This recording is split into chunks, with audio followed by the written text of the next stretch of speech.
और दी के सारे रस्ते आप तक पहुंच कर खत्म हो गए हैं। जात हर पे आखिर बात इनफिरादी, ला नबी आबादी, ला नबी आबादी। और एक नात के मुख्तसर 2-3 शेर आपके खूबसूरत समातों के हवाले, उसके बाद रहमत तमाम। कि मुझको मत छेड़ो हकीमों तुम खुदा के वास्ते। दुआया शेर है कि मुझको मत छेड़ो हकीमों तुम खुदा के वास्ते, और मुझको तैबा ले चलो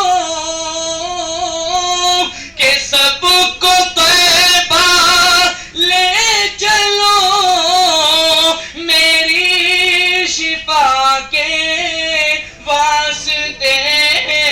है कि हम कुरैश बिरादरी से ताल्लुक रखते हैं और हमारी कितनी दुश्वारियां कितनी तकलीफें हैं।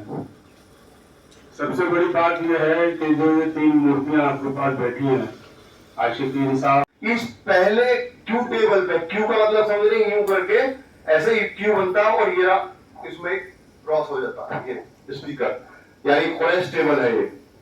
जितने लोग बैठे हैं शायद किसी ने बड़ी अफसर साहब ने, सनोवर साहब ने, आशिकीन साहब ने, हम लोगों ने बहुत मेहनत की है, भी यूसुफ साहब ने, लेकिन कभी किसी के दिल की बात को सुनने की कोशिश नहीं की। वहां हिटलर शाही थी और हिटलर शाही के साथ साथ कभी किसी की कोई राय इत्तेफाक नहीं ली, आलिमों को शामिल नहीं किया। कर रहे हैं हम जितनी हमारी हैसियत है उसके एतबार से हम लोग आपके लिए हमेशा खड़े हैं। तो फंड के लिए कई मशवरे आ रहे हैं जैसे ज़कात के मुतालिक और ट्रस्ट के मुतालिक, तो हम काबिल एहतराम जितने भी लोग टेबल पे बैठे सबकी राय और मशवरे मांगेंगे। अगर कोई यहाँ नहीं देना चाहता लिख के भेजे और इंशाअल्लाह उस पर हम गौर व फिक्र करेंगे। तो हमारे एडवोकेट शमशाद कुरैशी साहब भी हाजिर हो गए और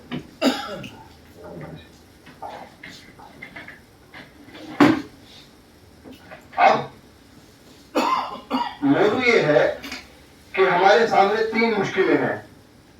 एक मुश्किल सबसे पहली ये है, पार्टी से जुड़े हैं उनको, अगर वो कुरैशी है तो उनको एक करने की कोशिश जरूर करना है। पूरे कुरैश बिरादरी को एक करने का प्लेटफॉर्म बनाना ही हमारी ताकत है और हम इससे बहुत फायदा उठा पाएंगे।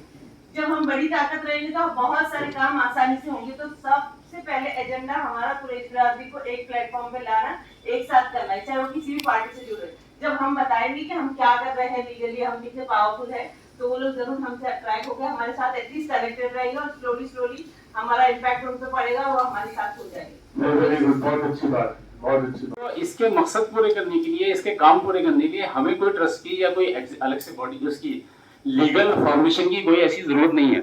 इसके इसमें हमारे सारे A to Z इसमें ऑब्जेक्ट्स हैं, अगराज़ व मकासिद हैं। हम उसी को लेके उस चीज पे पूरी तरह से काम कर सकते हैं, चाहे हमारा अनिका बिन सुन्नती है, सादा है, या कोई और एजुकेशन में। सलाम।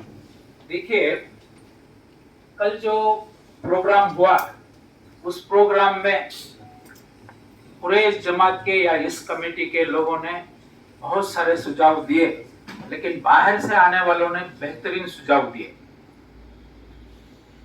सुझाव दिया कि हमको एजुकेशन को कैसे आगे बढ़ाना है। बाहर के लोगों ने सुझाव दिए, उनके सुझाव पे ज्यादा गौर कीजिएगा। अच्छा, दूसरा, मैं कर्नाटका की बात करूंगा क्योंकि कर्नाटका से आ रहा हूं। पॉलिटिकली मैं किसी दूसरे स्टेट में इंटरफेयर नहीं करूंगा क्योंकि वहां की ग्राउंड रियलिटी क्या है मुझे पता नहीं है। अच्छा, मैं कर्नाटका में अभी जो है सरकार बदली है, हालात बहुत अच्छे। सोनवार साहब ने मुझे फैक्स किया तो जो स्लैटर हाउस था झांसी का, उसे गिराने से बचा लिया। मैं शुक्रगुजार हूँ सोनवार साहब का। रही बात 22 साल के बाद, जो 22 सालों में जो गुजरा है, मगर मुझे याद है, आज भी मुझे कौम का दर्द है। सवाल है कि कुरैश कॉन्फ्रेंस नया संगठन है अपना, समस्या तो बहुत है, मगर 2014 से जो समस्या बढ़ी है उससे ज्यादा कोई समस्या नहीं बढ़ेगी। तो मेरा एक सुझाव है, जो जिन्होंने ये एक वेबिनार का ऑर्गेनाइज किया और आज एक मीटिंग को रखा। मैं इन 3 दिन के अंदर अंदर जिन लोगों से मिला हूँ, अपने ही लोगों ने जो पॉइंट रेज किए हैं, क्योंकि मेरी आदत है मैं हमेशा सीखने की कोशिश करता हूँ। हमारे एक साथी ने एक पॉइंट रेज किया था परसों मेरे साथ डिस्कस करते हुए कि हमने जिस काम को शुरू किया है, ये जरूरी नहीं है कि उसके रिजल्ट इतनी जल्दी आ जाए, हो सकता है 1-2 वर्ष भी लग सकता है। तो इसलिए हमें इसमें अपनी टीम के लोगों को जोड़ के रखना है और संयम बना के रखना पड़ेगा। बहुत जरूरी नहीं है कि जल्दी रिजल्ट आ जाए। मेरे भाई हैं रहमान साहब परसों कह रहे थे, और कल जब हम मीटिंग में थे, जनरल सेक्रेटरी आशकीय साहब, सजीव साहब, अच्छे देखना ताल्लुक भी है और साथ मिलकर काम भी किया है उत्तर प्रदेश उत्तराखंड में खास तौर से। ये एक मजलिस मुनाकिद हुई है।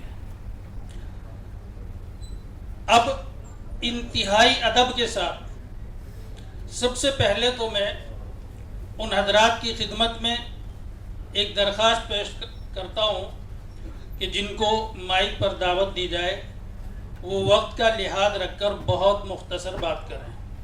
अल्हम्दुलिल्लाह 50 लाख करोड़ में क्या नहीं कर सकते। सबको एजुकेशन मिल सकती है, हर किसी को, सबको मेडिकल फैसिलिटी मिल सकती है, सबको नौकरी मिल सकती है, पर सरकार नहीं देना चाहती। ये किस तरीके का सहयोग आपको किस नजरिए से दिखता है? नजरिया बहुत सीधा सा है, बीजेपी को हराओ, बिल्कुल जमीन में गाड़ दो। बहुत सीधे शब्दों में कह रहा हूँ, बीजेपी को, मोदी को हराए बिना आप इस देश का भला नहीं कर सकते। और मैं दावे के साथ कह रहा हूं कि कर्नाटक की जीत से उत्साहित होने की जरूरत नहीं है। अगर केंद्र में 2024 में हराना है तो पहले ईवीएम को हटाना पड़ेगा। और इसके साथ साथ में जो आप काम करें, तो मेरा आपसे एक और सुझाव है।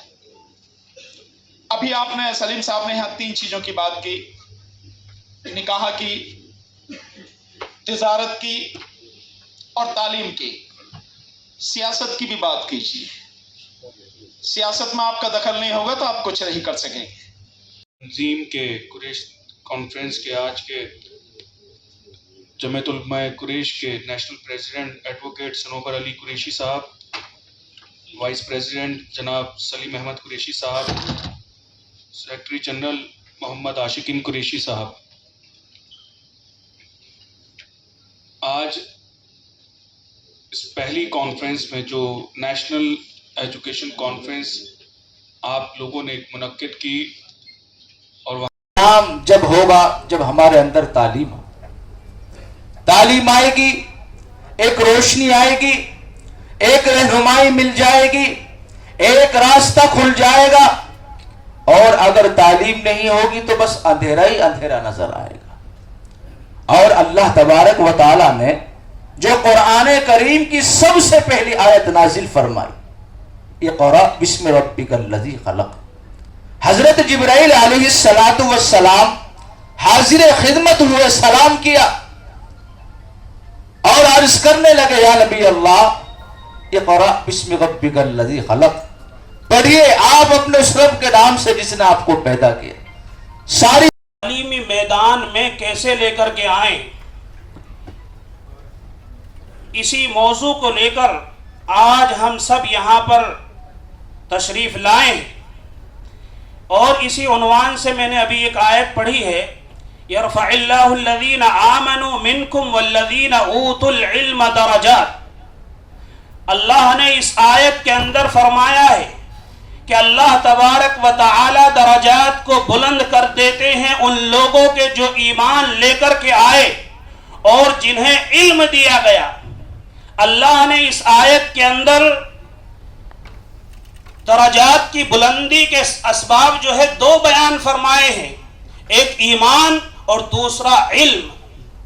अगर आज हमारे अल्लाह ने हमें ईमान तो अता कर रखा है, लेकिन आज अगर हमारी बिरादरी के अंदर किसी चीज का फुकदान है वो है तालीम।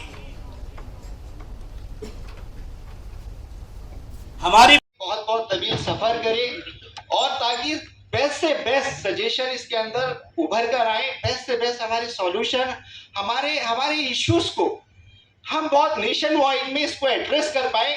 हमारा जो भी कुछ है एजुकेशन के उसमें वो ऐसा इतनी आसानी से आपके सामने पेश कर दिया जाए कि आपके जहन से उतर जाए और वो इम्प्लीमेंट हो जाए। अल्लाह से हम लोगों की बस यही दुआ है कि हमारी वो चीज को, इस उड़न को, इस तड़प को, इस दर्द को ये समझ में आ जाए कम्युनिटी के हालात से आप सारे लोग बहुत अच्छी तरीके से वाकिफ हैं। हमारी प्रायोरिटी क्या है आप अच्छी तरह वाकिफ हैं। जामा मस्जिद है दिल्ली की, जो उर्दू बाजार है, आज वो नॉन वेज का हब है, जहाँ मशहूर किताबें। साथी, आप सभी को मेरा आदाब। जय साथियों, शिक्षा से बढ़ के वाकई में कुछ नहीं होता। मैं जिस समाज से आता हूं, एक ही उदाहरण काफी है। बाबा साहब डॉक्टर अंबेडकर अगर पढ़े नहीं होते तो मैं आज इस देश में, इस दुनिया में सर उठा के चलने वाला नहीं होता। और अगर तालीम मैंने नहीं पाई होती तो जो आज सरकार से लड़ाई लड़ रहा हूं, लड़ नहीं सकता। तो वो सिर्फ तालीम की ही वजह से। बातें बहुत ज्यादा नहीं कहूंगा, 2-3 सुझाव मैं देना चाहूंगा। एक तो आप इस तालीम को सही रूप देने के लिए पूरे देश में ट्रस्ट जरूर बनाइए। ट्रस्ट, सोसाइटी रजिस्टर मत करवाइए। आपकी जो कुरैश कॉन्फ्रेंस है, ये रजिस्टर है, जमीयत कुरैश है आपके पास में संगठन, लेकिन एक बहुत तरीके से, एक सिस्टमेटिक तरीके से चलाने के लिए ट्रस्ट रजिस्टर करवाइए। अच्छे लोगों को ट्रस्ट में रखिए। दूसरा, जो आप करना चाहते हैं एजुकेशन के लिए, बाकायदा बैठ के, जो अच्छे साथी हैं उनके साथ बैठ के एक खाका तैयार कीजिए कि हम क्या करना चाहते हैं। ऐसा नहीं होना चाहिए कि आपको जगह मिली, जैसा अभी बताया गया, तो आपको जगह मिली 1000 गज, 500 गज, वहीं आपने स्कूल शुरू कर दिया। नहीं, एक सिस्टम होना चाहिए, उसी के तहत आप सारी चीजें कीजिए, जिसमें प्राइमरी स्कूल भी चले, आगे कॉलेज भी चले, और उसमें आगे चल के बड़े बड़े इंस्टीट्यूट, चाहे इंजीनियरिंग के हों, चाहे मेडिकल के हों, चाहे MBA के हों, वो सारा